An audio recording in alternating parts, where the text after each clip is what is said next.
And it's now my pleasure to present to you Mr. Brendan Tuohey, who will give the commencement address.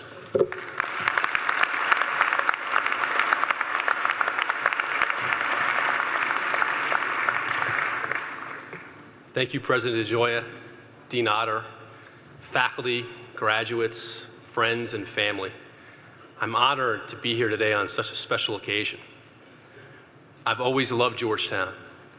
I remember as a 10-year-old sobbing uncontrollably when Georgetown lost to Villanova in the national championship in 1985. I went to Georgetown basketball camp most summers right here in this gym, convinced one day I would be a Hoya. I attended Gonzaga, a Jesuit high school in Washington, D.C., where several of the guys in the class before me had been recruited by Georgetown, but my offer never came. I was thrilled the summer before my senior year of college when our team was informed that we would be playing Georgetown that fall at the Capitol Center on ESPN. This was my chance to show Georgetown the mistake they had made. Georgetown was ranked number 2 in the country, led by Allen Iverson. Needless to say, the game did not go well for us. After losing by 50 points, yes, 50, and having more turnovers than baskets, I realized that Georgetown did not make any mistake, and that I should watch out what I wish for. I hope my talk goes better than that game.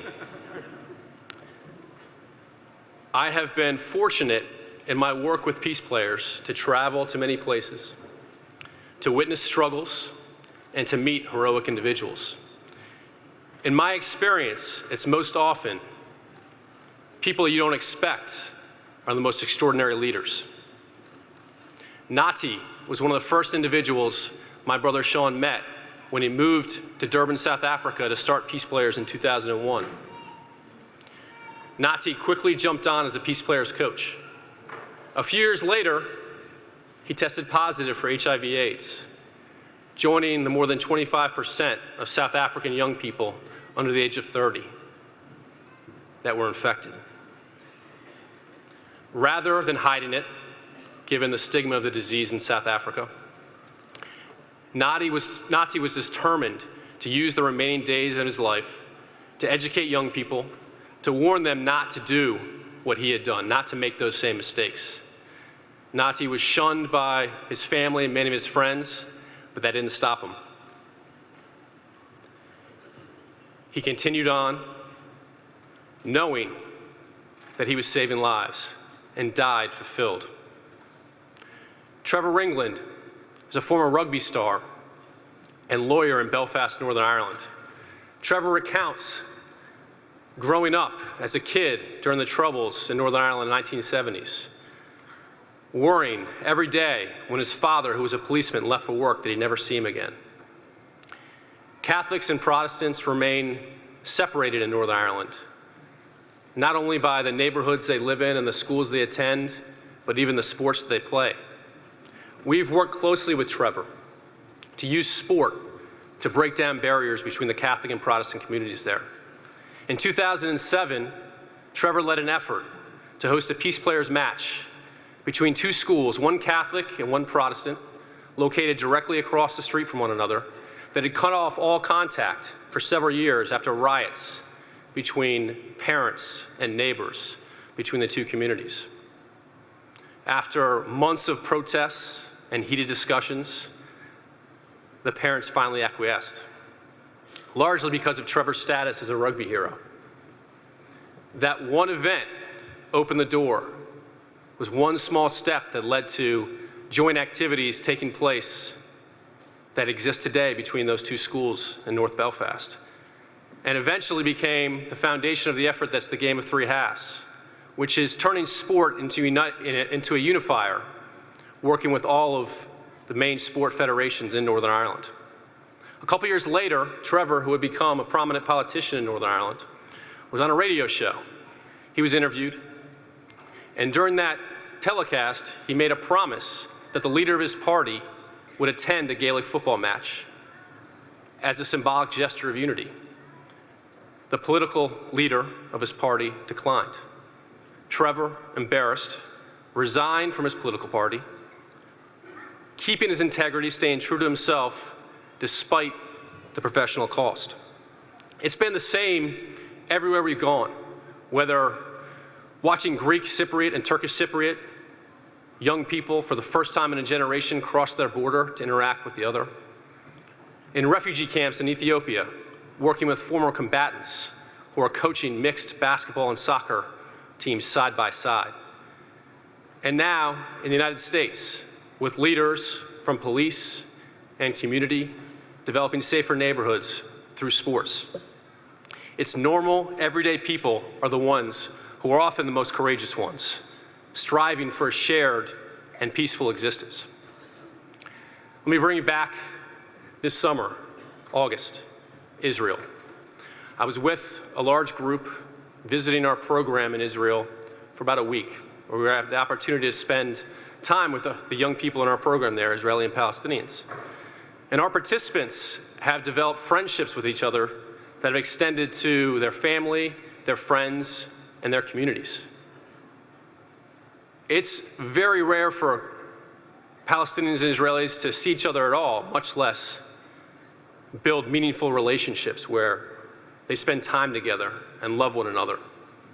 During this week, we had breakfast with members of our under-18 girls team, who in 2015 had won the Israeli National League Championship as the first ever mixed Israeli-Palestinian team ever in the history of the league.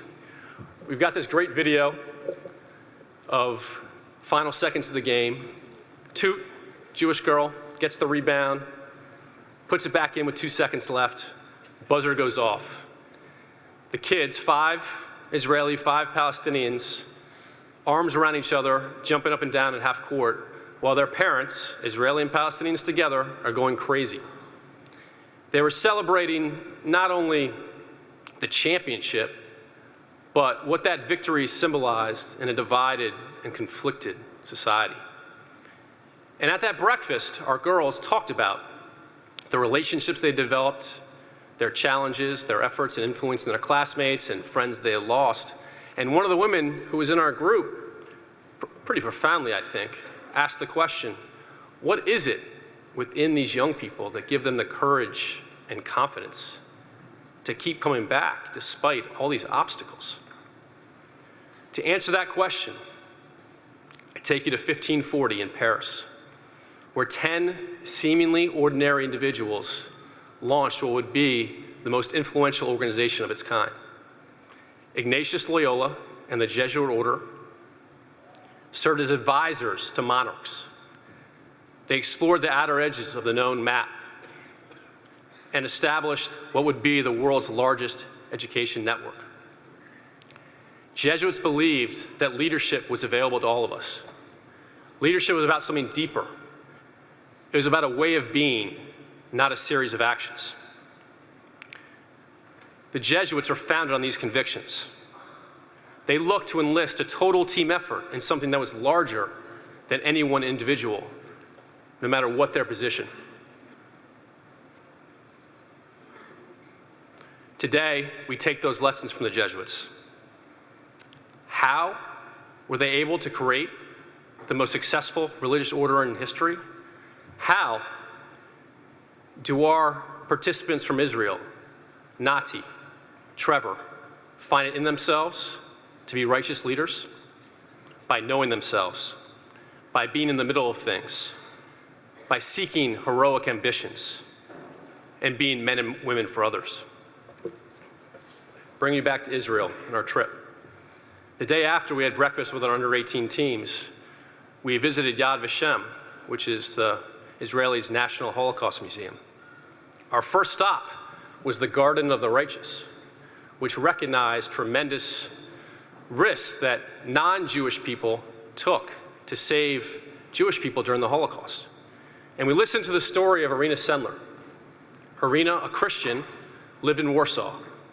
After the Germans invaded Poland, Irina worked to smuggle out Jewish children from the Warsaw Ghetto and place them in non-Jewish host families. She led the Zagota Brigade, which saved the lives of more than 2,500 Jewish children. Irina was captured, she was tortured, and sentenced to death. She didn't give up any information. She was the only person that maintained the list of where all the kids were hidden, the names of the people in her network, and what families the kids had come from. If she had revealed what only she knew, all the kids would have been killed, everything would have been lost, all that they worked for. The conspirators, their families, all died. On her way out to be executed, Irina escaped. They smuggled her out, they bribed a Gestapo agent. And what would you do? What do you think Irina did? Did she hide? Did she flee the country? No, she went back to doing what she was doing before, leading the Zagota network.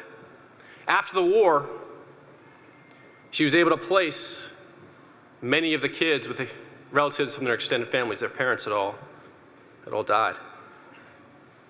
As I reflect on Irina's story and her courage, I wonder, what would I have done? Could I have been so brave? How could I emulate that type of bravery? However, Jesuits judge heroism not by how big the opportunity is, but on the quality of the response. We can all be righteous leaders, like Irina, like Nati, like Trevor, like under 18 girls. For with our political leaders and institutions increasingly divided, it's up to us as individuals to do what we know is right, to see the humanity in others, and work together to solve our pressing challenges. It is my hope that all of you will take your Georgetown degree and education and use it not only to better your own lives, but to follow the examples of the Jesuits. Lead with self-awareness, with love, and with courage. Thank you, and congratulations.